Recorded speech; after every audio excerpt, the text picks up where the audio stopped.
Bonjour et bienvenue dans Scène Émotion, deuxième épisode. Bonjour Kevin. Bonjour Olivier. Salut Vivien. Salut Olive. Comment ça va les garçons?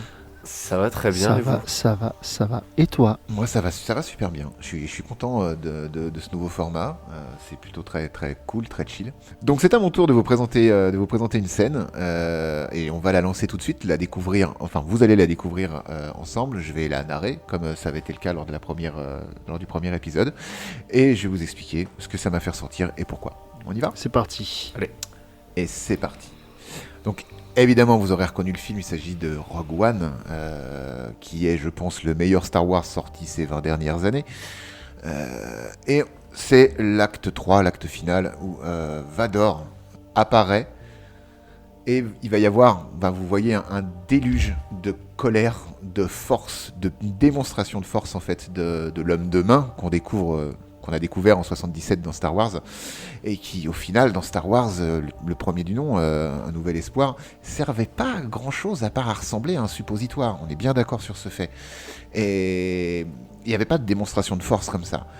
Et là, dans cette scène, qui déjà en termes de respect du matériau de base dans les costumes, les décors, les LED, les boutons incroyables, le blanc du vaisseau qu'on retrouve à l'ouverture de Star Wars, rien que dans cette scène-là, jusqu'à l'évasion en fait du vaisseau de Princesse Leia, on voit toute la puissance de Vador et on comprend pourquoi, dans l'épisode 4, alors qu'il ressemble toujours à un suppositoire, il est à ce point craint dans la galaxie et craint par tout le monde.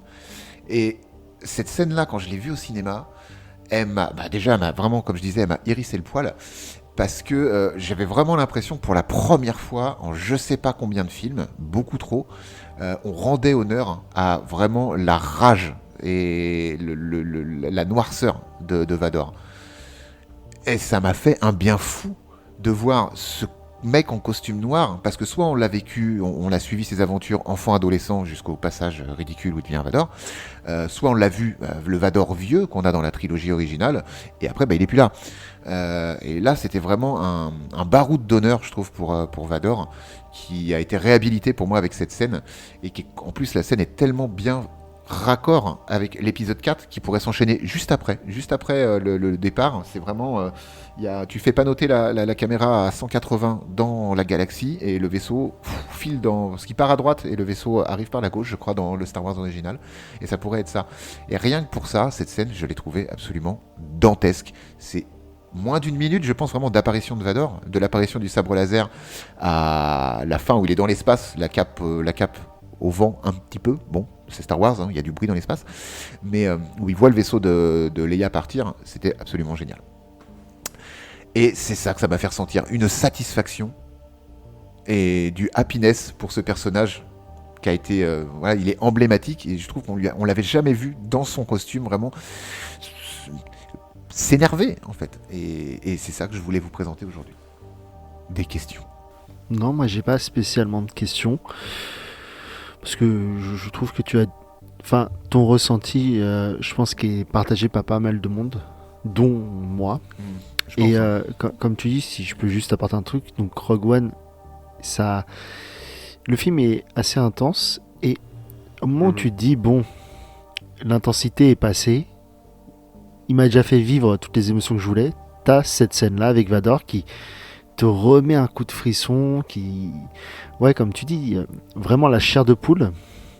Et c'est la cerise sur le gâteau qui est d'un super film.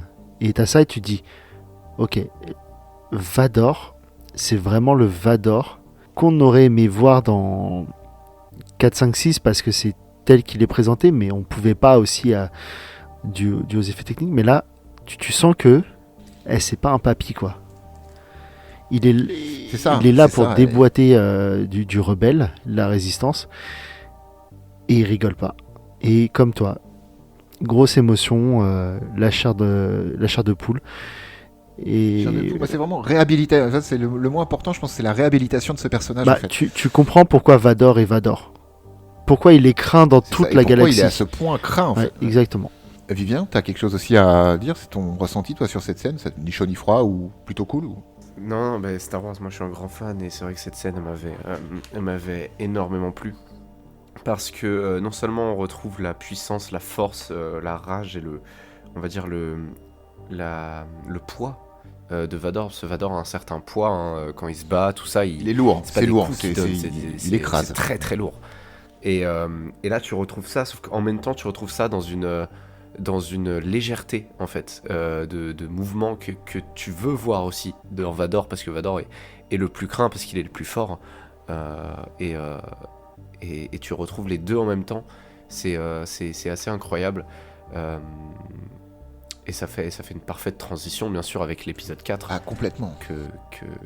qui nous permet en fait de comprendre, même si on n'avait pas besoin de comprendre, et la plupart des films qui nous font comprendre comme ça, de cette façon-là, pour quelque chose qu'on n'avait pas forcément demandé à comprendre, c'est nul.